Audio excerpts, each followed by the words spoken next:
Hello and welcome back to Curriculum Renewal 2021, Week 3. As always, I'm your host, Denise Flood, and I wanted to go into the next half of what we need to be doing. So for weeks 1 and 2, we were introducing ourselves to each other and trying to get started with our pacing guides. Remember, the pacing guides do not necessarily have to be completed until after the course, until the end of the course, so the end of August, but you should be getting a good working start on the pacing guide. If whatever you have on the pacing guides, the week 3 started on Thursday. So if you take a look, we're going to do some pacing guide feedback, review of the SEL competencies so that we can embed one of them into the unit design. So just a review of the feedback form, and many of you have already jumped on to this feedback. So I just made a very easy Google document and asked you to link your pacing guide to the Google Doc. As you can see, some students have already done that. Some teachers have already done that. Tell us a little bit about any feedback that you would like.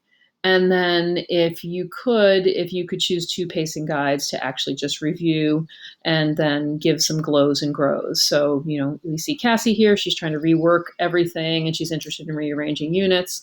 And trying to get some thematic units going. So if you have any suggestions for her, please add it to the glows and grows section. As we continue on, I thought it would be a nice opportunity for you again to think about the SEL competencies, which we have been discussing as a school.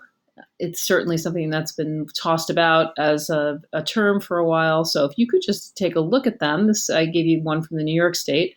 So there is a link in the activity list for this week, same link from last week. So it just explains some of the SEL competencies that you might want to address.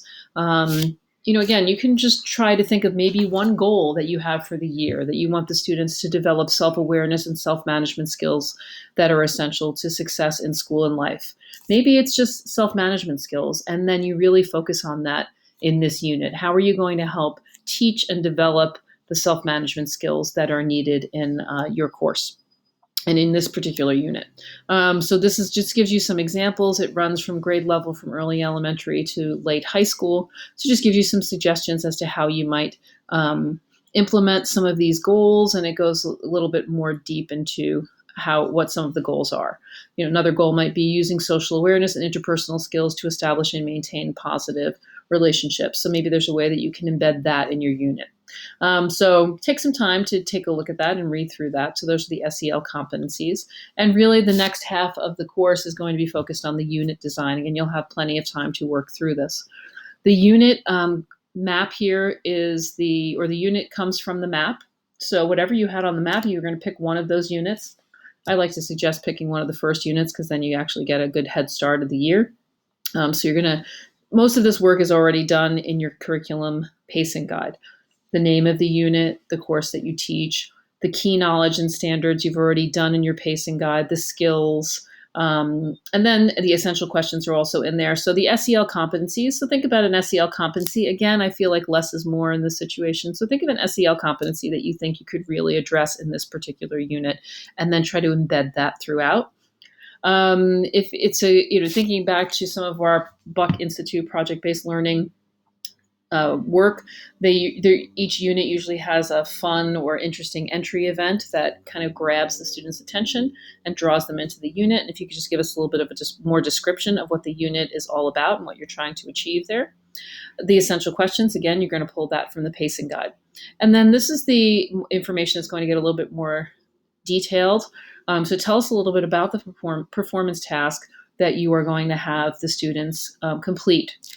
So again, if you're doing work like with IDE, or if you've done work in the past with PBL, with the Buck Institute, you definitely know a little bit more about a performance task. So I just give you a little checklist that might help you, guide you to see if you are actually asking for an authentic performance task. So are they solving problems or designing something for an audience beyond the classroom? Do the students have choice and voice? Does it provide extended inquiry? Are you embedding formative assessment and feedback throughout? Are students collaborating throughout? And then what does the rubric define the expectations that you have for high quality work? So in this section, you're going to be providing a description of the performance task, the instructions you're going to give to the students. Again, you can hyperlinked in this document, and then, of course, the rubric. As we continue on week by week, you're going to be planning this unit by providing a calendar. So again, each week I'm trying to spread it out for you so that you have some time to work each week and add a little bit each time. When we used to do curriculum renewal in the past, we would have 1 week where we jammed everything in. So we were in school from 8 to 3 every day, and we had our unit and our pacing guide done by the end of the week. So in this case, I'm trying to stretch it out a little bit more so that you can look at something each week and plan accordingly. Again, if you feel like you want to work through it and just get it all done, that is perfectly fine. The pacing guide and the unit plan are the two things that you'll need to do. So this unit calendar is basically your week by week. And then each week in class, we're going to design an instructional activity for the unit. And I'm going to give you 5 different technology resources for the unit. And so we're gonna review Pear Deck, YouTube, Padlet, Google Sites, and so I'll give you some links to those. Again, you can pick and choose which one is most interesting to you, and you're going to describe and link some instructional strategies and assessments as part of the unit. And then that will be the end of the unit. So this is a very detailed unit with more of your day by day and what you are going to do. Again, you might want to link a calendar and plan out a little bit what you're going to do each day, and then homework and assessments as you move through this unit. Okay, so that is week 3. So we're going to continue to plan the unit for weeks 4, 5, 6 as we continue on. So for now, you have everything that you need. You have your pacing guide. You can continue to work on that. You have the full unit design, so you can continue to work on that. So I assume people will be going away at certain points, and that's perfectly fine. In the end, you just need to submit to me by the end of August your pacing guide and your unit design, and then we'll also be having some feedback loops for each of those. So when you get a chance to do that it would be great. Again, each week I'm going to post something just so you can kind of keep on track. But you can certainly, in the end, just submit the pacing guide and the unit design. And by the way, for Google Classroom, you don't have to submit any of the work that we're doing, because once you submit it, you kind of lose access to it. I mean, I can send it all back to you, but I think the easiest thing is for you to just keep on working on the documents. And as long as I can see them, that is fine with me. So if you have any questions, I will hold office hours next week, and I will post that on the Google Classroom. So until then, we will see you at the start of week 4. Goodbye.